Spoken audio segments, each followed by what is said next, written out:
भारतीय शेयर बाजार में जब भी बिग बुल का नाम आता है तो जहन में सिर्फ और सिर्फ एक ही नाम गूंजता है, राकेश झुनझुनवाला। एक ऐसा नाम जो हिम्मत, समझदारी और जाहिर है बेहिसाब दौलत का प्रतीक बन गया। जरा इस सफर के बारे में सोचकर देखिए। साल 1985 में सिर्फ 5,000 रुपए की एक मामूली सी रकम से शुरुआत की और उसे 45,000 करोड़ रुपए से भी ज्यादा की संपत्ति में बदल दिया। ये कोई साधारण कामयाबी नहीं है, ये तो एक पूरी वित्तीय महागाथा है। तो सवाल ही उठता है कि आखिर उन्होंने ये अविश्वसनीय कामयाबी हासिल कैसे की, क्या था उनका राज, और सबसे जरूरी उनकी रणनीतियों से हम क्या सीख सकते हैं। चलिए आज उनके निवेश की इसी प्लेबुक को समझने की कोशिश करते हैं। तो सबसे पहले ये समझना जरूरी है कि इन हैरान कर देने वाले आंकड़ों के पीछे का इंसान कौन था।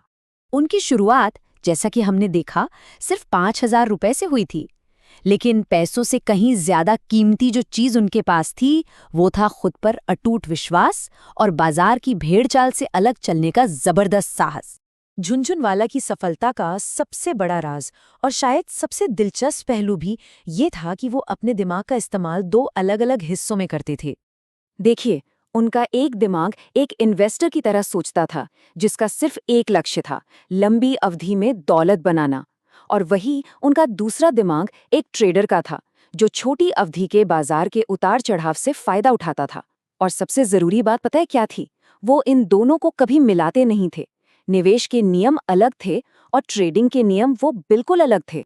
चलिए पहले उनके इन्वेस्टर वाले दिमाग की बात करते हैं। उनके लिए निवेश का मतलब सिर्फ स्टॉक खरीदना नहीं था, बल्कि भविष्य की महान कंपनियों को खोजना था, उनकी तलाश करना था। उनका सबसे बड़ा सिद्धांत बस इस एक लाइन में छिपा है, कंपनी क्या करती है, इससे कहीं ज्यादा जरूरी ये है कि उसे चला कौन रहा है। क्योंकि एक मजबूत लीडर, एक अच्छा नाविक, एक संघर्ष कर रही कंपनी को भी शिखर पर पहुंचा सकता है। तो वो किसी कंपनी में क्या देखते थे? लिस्ट में सबसे ऊपर मजबूत और काबिल लीडरशिप, फिर ऐसी कंपनियां जिनका बाजार में एक तरह से दबदबा हो। वो हमेशा एक मोट की तलाश करते थे, मतलब एक ऐसी खासियत जिसे कोई और आसानी से कॉपी ना कर सके। और हाँ, मजबूत कैश फ्लो और पूंजी पर शानदार रिटर्न, ये तो किसी भी निवेश की पहली शर्त थी ही। लेकिन रुके, सिर्फ सही कंपनी ढूंढना ही काफी नहीं था। झुनझुनवाला के लिए किस कीमत पर खरीदना है, ये भी उतना ही, बल्कि शायद उससे भी ज्यादा जरूरी था। और यहीं से शुरू होती है सौदे की असली कला। मतलब साफ है, दुनिया की सबसे बेहतरीन कंपनी भी एक बहुत बुरा इन्वेस्टमेंट साबित हो सकती है अगर उसे गलत यानी बहुत ज्यादा महंगी कीमत पर खरीदा जाए। यही उनके वैल्यू इन्वेस्टिंग का मूल मंत्र था। इसके लिए उन्होंने कुछ सीधे साधे लेकिन बहुत कारगर नियम बनाए थे।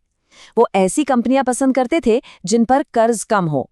वो ये भी देखते थे कि कंपनी के मालिक यानी प्रोमोटर्स की अपनी हिस्सेदारी 50% से ज्यादा हो, जो कंपनी में उनके भरोसे को दिखाता है।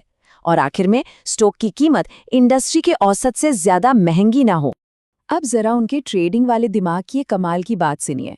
उनका मानना था कि मुनाफा कमाने के लिए उन्हें 10 में से सिर्फ 4 ट्रेड में ही सही होना काफी है। तो राज क्या था? राज ये था कि जब भी वो गलत होते, वो तुरंत अपना घाटा काटकर बाहर निकल जाते थे, बड़ा नुकसान होने ही नहीं देते थे। अच्छा, अब उनकी सबसे मशहूर निवेश टाइटन की कहानी से समझते हैं कि ये सारे सिद्धांत असल में एक साथ कैसे काम करते थे। साल था 2003। उस वक्त ज्यादातर निवेशक टाइटन से दूर भाग रहे थे, लेकिन झुनझुनवाला ने उसमें पैसा लगाया। सोचिए, कंपनी पर भारी कर्ज था, यूरोप में बिजनेस से घाटा हो रहा था और प्लांट में हड़तालें चल रही थी। मतलब हर तरफ से बुरी खबरें। ये एक क्लासिक कॉन्ट्रेरियन बेट था। तो हुआ ये कि 2001 में एक नए मजबूत लीडर भास्कर भट्ट को कंपनी की कमान सौंपी गई। झुनझुनवाला ने इसी लीडरशिप, इसी नाविक पर दांव लगाया और 2003 में तब निवेश किया जब कंपनी के हालात खराब थे। अगले कुछ सालों में कंपनी ने जबरदस्त वापसी की और नतीजा, उनका निवेश 225 गुना बढ़ गया। ये धैर्य और सही लीडरशिप पर विश्वास का एक शानदार उदाहरण है।